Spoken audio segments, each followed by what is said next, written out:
Ini Bapak ini mengeluarkan pernyataan sikap bahwa ini urusannya beliau.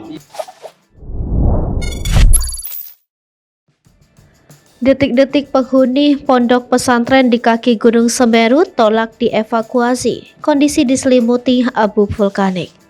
Kondisi di desa Supiturang, Kecamatan Pronojiwo yang terdekat dari Gunung Semeru gelap.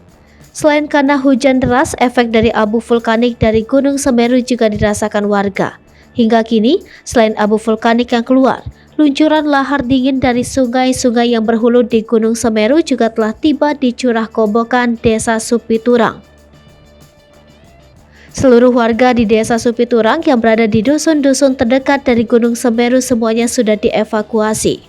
Hanya saja, ada sekitar 16 orang di Pondok Pesantren Nurul Barokah Hidayah di Dusun Umbulan, Desa Supiturang yang belum dievakuasi dan beberapa di antaranya menolak Minggu 4 Desember. Tanpa petugas yang hendak melakukan evakuasi, terus membujuk penghuni pondok pesantren untuk segera meninggalkan lokasi. Namun tetap saja ditolak dan salah seorang penghuni bertanggung jawab sendiri atas keselamatannya.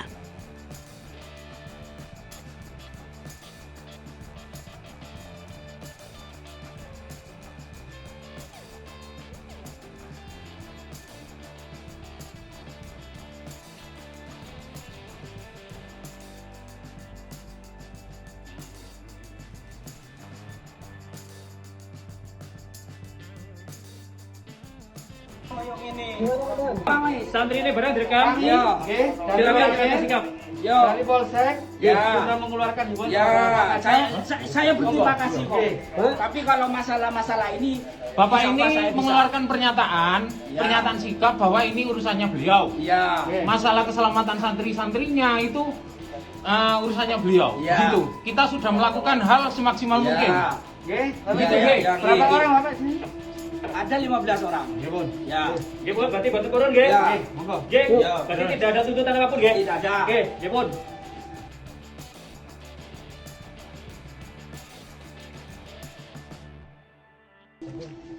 Ayo, sampean biasa Ali. Ayo, lu aja kata wis lu bal keluargane apa durung? Hah? Wis nyambung apa durung? Ayo, keluargane apa durung? Wis apa durung? Ayo, Mas. Ayo. Sampeyan melok kene apa melok di kono? Selamatkan nyawane sampean dhisik.